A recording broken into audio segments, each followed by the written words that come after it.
Oi, pessoal, tudo bem? Nossa aula de hoje, o tema será as camadas da Terra. Então, nós iremos estudar a Terra por dentro e numa próxima aula iremos estudar as camadas por fora da Terra, tá? Para podermos estudar aí a formação do solo e os tipos de rochas que nós encontramos na Terra. Então, quando eu falo em a Terra por dentro, eu não estou pensando nessa figura aqui. Essa figura aqui de cima está mostrando para mim a Terra por fora. Então, está mostrando os continentes e está mostrando os oceanos. Quando eu quiser estudar as camadas internas da Terra, eu teria que afundar no chão em direção ao centro da Terra. Para você chegar até o centro da Terra, você precisaria percorrer uma distância aproximada de 6.370 quilômetros, que é o que a gente chama de raio da Terra.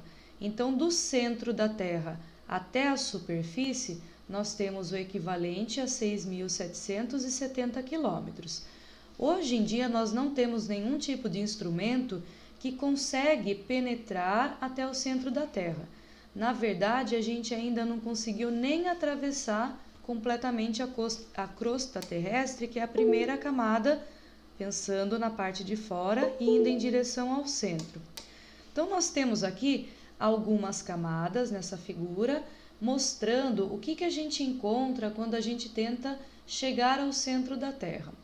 Então, a Terra ela é dividida em 3 camadas principais. Então, a crosta terrestre, o manto, que é subdividido em 2, então tem o manto superior e o manto inferior. E mais para o centro da Terra nós temos o núcleo externo e o núcleo interno. Então agora a gente vai estudar cada uma dessas camadas aqui nos próximos slides. Então vamos começar aqui com a camada mais externa, tá? A gente vai começar da mais externa indo em direção ao centro da Terra. A camada mais externa é chamada de crosta terrestre, ela é a camada mais fina, é a camada superficial da Terra, é onde a gente está em cima, tá?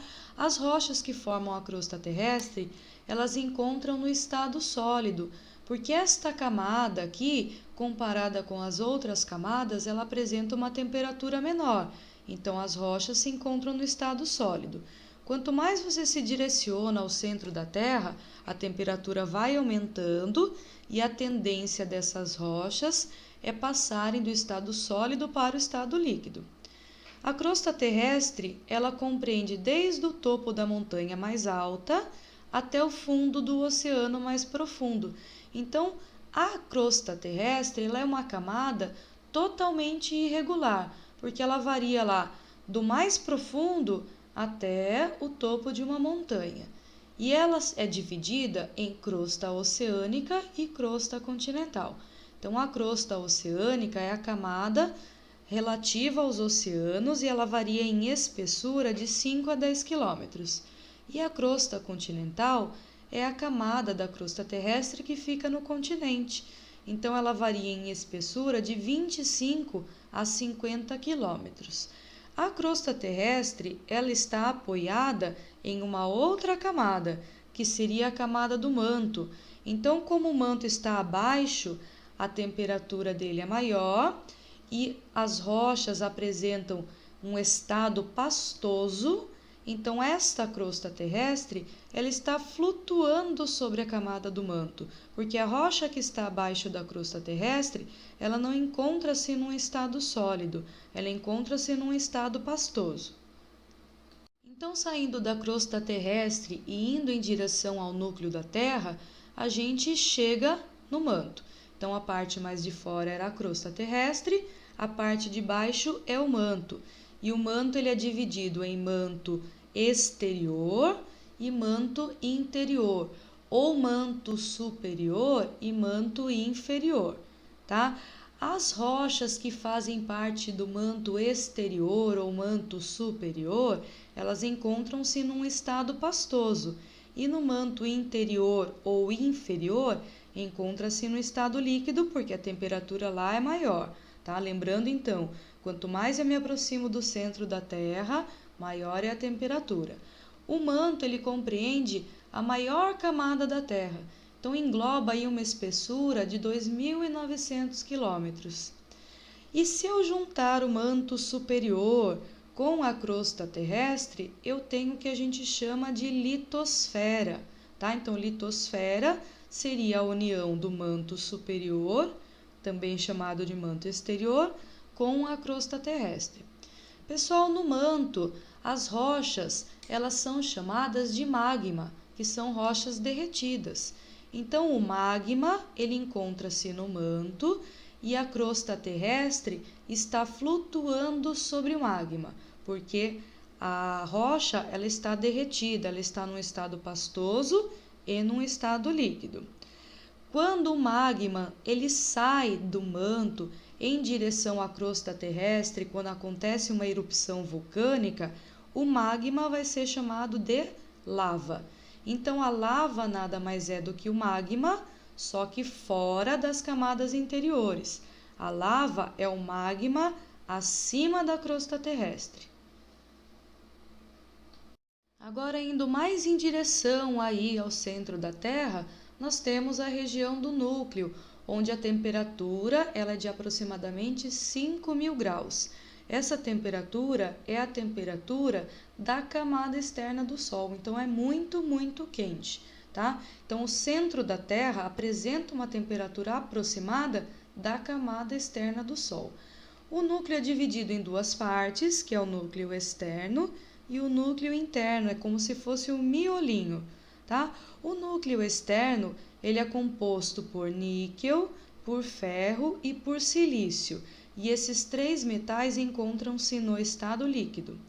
Agora, o núcleo interno, apesar de ser mais quente, o ferro e o níquel encontram-se no estado sólido, porque nessa região, esses elementos, esses metais, eles estão submetidos a uma alta pressão.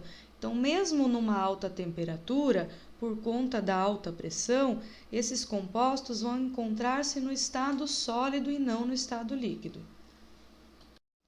Então, aqui nessa figura, eu estou mostrando todas as camadas da Terra, começando aqui pela crosta terrestre, indo em direção ao centro da Terra, chegando no núcleo. Então, nós temos a primeira camada, a camada superficial, que é a camada mais fina, que é a crosta terrestre. Então, a crosta terrestre, ela engloba a crosta continental e a crosta oceânica. Abaixo da crosta terrestre encontra-se o manto superior, abaixo do manto superior, o manto inferior. Então, se eu juntar os dois mantos, eu tenho a camada mais espessa. E abaixo do manto inferior eu tenho o núcleo externo e abaixo do núcleo externo eu tenho o núcleo interno. Pensando aí nas rochas, nós temos rochas no estado sólido na crosta terrestre, no estado pastoso no manto superior, que é aquela rocha que a gente chama de magma, e quando o magma ele é expelido por um vulcão, quando ele chega fora da crosta continental, da crosta terrestre, ele é chamado de lava. No manto inferior, as rochas estão no estado líquido, no núcleo externo também no estado líquido. E aqui no núcleo interno, as rochas, que são formadas por níquel e ferro, encontram-se num estado sólido, porque nessa região as condições de pressão são extremamente altas. Então, mantém-se os metais no estado sólido. Então, até agora, a gente falou da Terra por dentro, né? As camadas que formam a Terra por dentro. Agora, se eu for pensar na Terra por fora, se eu for pensar na litosfera, então a litosfera ela é a união da crosta terrestre com o manto superior.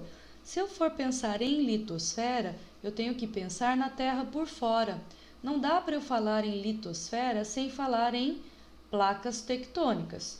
Então vamos lá, a litosfera, que é a crosta terrestre mais o manto superior, é formado por gigantescas placas tectônicas que estão flutuando sobre o manto. E lembrando que no manto as rochas estão num estado pastoso. Então, nós temos conhecidas 12 placas tectônicas, mostradas aqui nessa figura. Cada placa tem o seu nome. Então, tem a placa norte-americana, a placa sul-americana, a placa africana. placa euroasiática, placa do Pacífico, são 12 placas tectônicas. Então, nós estamos aqui, tá? O Brasil está em cima da placa sul-americana.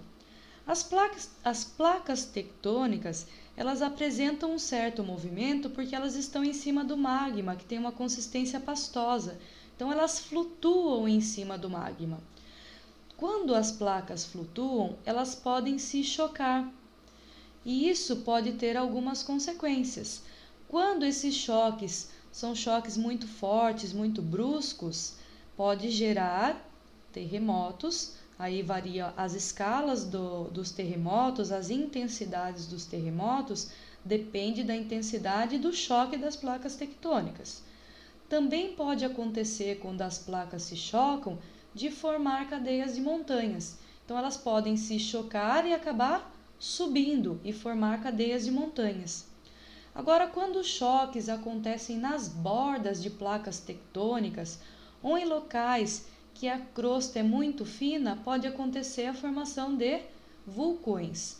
E um choque futuramente pode acontecer uma erupção vulcânica. No Brasil, nós não temos terremotos porque, olha a localização do Brasil.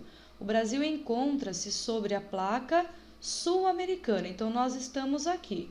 Para que a gente sinta o terremoto, a gente tem que estar próximo da beirada das placas tectônicas. Então, nós aqui não sentimos os terremotos que outras regiões elas sentem. Então, na América do Sul não tem terremoto? Até tem, mas quem é que vai sentir os terremotos? As regiões que estão próximas do encontro da placa sul-americana com a placa de Nazca, ou aqui com a placa de Cocos, ou com a placa das Caraíbas. Nós aqui não conseguimos sentir os choques das placas tectônicas com o efeito de terremoto. No máximo aqui no sul pode até sentir um leve tremor de terra, mas nada muito intenso como acontece em alguns outros países, que até chegam a despencar prédios, chega a acontecer vários desastres por conta desses terremotos. No Brasil nós não temos esse problema por conta de estarmos em cima de uma placa única.